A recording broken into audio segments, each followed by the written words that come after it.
Hey guys, Spirit of Halloween here, and welcome to the long-awaited review of the YJ 2012 Headbanger Zombie.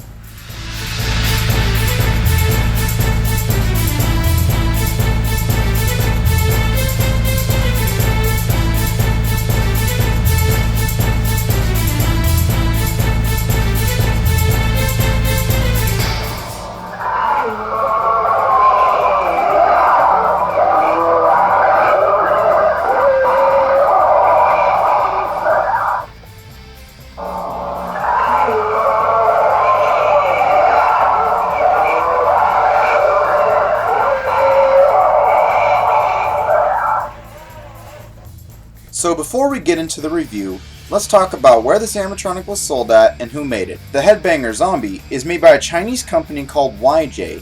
The animatronic was sold at Spirit Halloween in 2012 for $130. Now, just as a side note, YJ is my favorite Spirit Halloween company. Their animatronics are built much better than other companies these days, and they go entirely under the radar for making a decent, high-quality, long-lasting, well-built animatronic that could withstand some of the more relaxed collectors, if you will. And with all that said, this animatronic is no exception. As with most YJ props, the head is made out of a foam latex material, and the hands are made out of a strange thick vinyl material that resists very well to dry rotting. While we're on the topic of dry rotting, as with most older YJ props, the head and chest might dry rot after a few years of use. However, this problem is much better with this animatronic, and most of these ones that I've seen on YouTube to this day have yet to dry rot. So this really isn't a huge problem in my eyes. Going back to the quality, the clothes of course are made out of the simple cotton material, nothing too bad there. And the body is filled out with some simple craft foam that again is very good quality. Now looking at the detail, YJ has gone all out with the detail and really made this animatronic look as creepy and impressive as possible. Everything from the gash on the forehead to the skin being pulled away from the mouth, and even in places you wouldn't think of, like the chest having detail, it all goes together and really makes this guy pop. And as a bonus, they even detail the clothes. Again, a nice touch.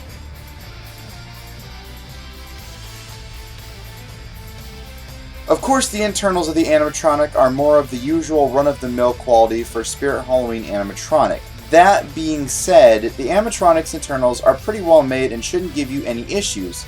However, the gears in the head tilt mechanism and the mouth gearbox might split after a while, or might already be split when you buy this animatronic just because of his age.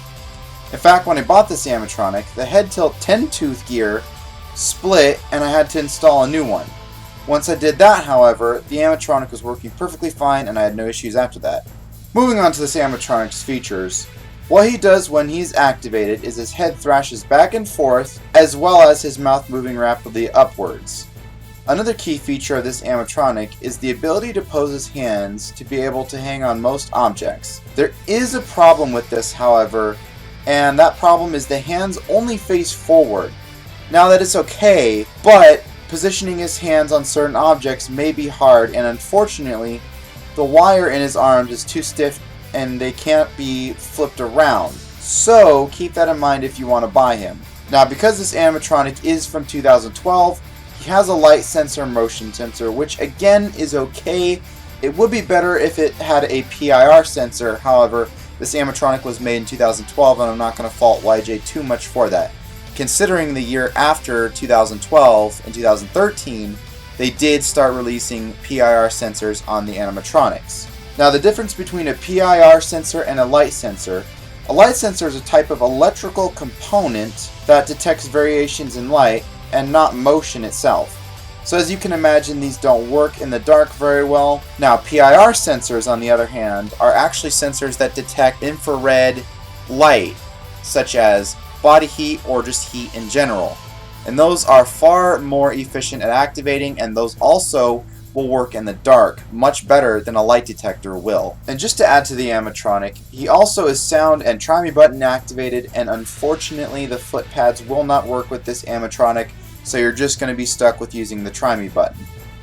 While we're on the topic of connectors, this animatronic uses the old style adapter and foot pad box setup. Now this is both a good and a bad thing.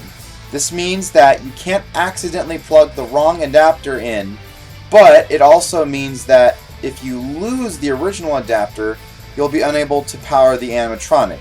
So you'll have to get a little creative with how you get power to this animatronic. Or use another adapter from another YJ animatronic. This animatronic also uses a 6-volt 2-amp adapter. Now the cord length for this animatronic is about 10 feet long, which is extremely generous of YJ to include such a long cord. Most new animatronics now are just going off of the cord length that actual power adapter comes with. So it's very nice that YJ was thinking of us and included a nice long cord so that you don't have to power this thing right next to a power strip or wall outlet. There are a couple flaws with this animatronic. The first one being the gears, which we've already talked about, and the second one is the mouth movement. Now if you know YJ animatronics, you know that most of them you're going to see are going to have broken mouths. Now this is not because the motor or the gears inside have worn down, but rather the mouthpiece itself breaks because of how thin it is. And because of the latex and foam is so stiff, all of that will cause the mouthpiece to break. That being said, this problem can be fixed. However, you will have to take apart the guy. Now like I said, I have taken him apart before, and it's not too hard to take him apart.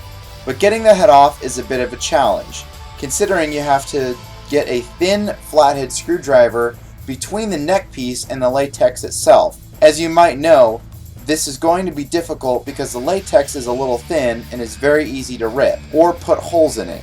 However, it can be done, and if you're willing to do it, it's worth a shot. Now just to put this out there, the mouthpieces are techie compatible, so finding a replacement mouthpiece will be very easy for this guy. Final conclusion for this animatronic. Should you buy it, and more importantly, is it worth your money? Given everything I've talked about and some issues you may encounter with him, I'm going to have to say yes, I would definitely recommend him. He's really cool and creepy looking, the movements are very unique, and he will last you a very long time. And if you ever need to fix or replace something, you can do so with a little bit of elbow grease. But I wouldn't pay any more than $250 for one that's in good shape, with or without the original box. Anyways, that's been my review on the YJ 2012 Headbanger Zombie.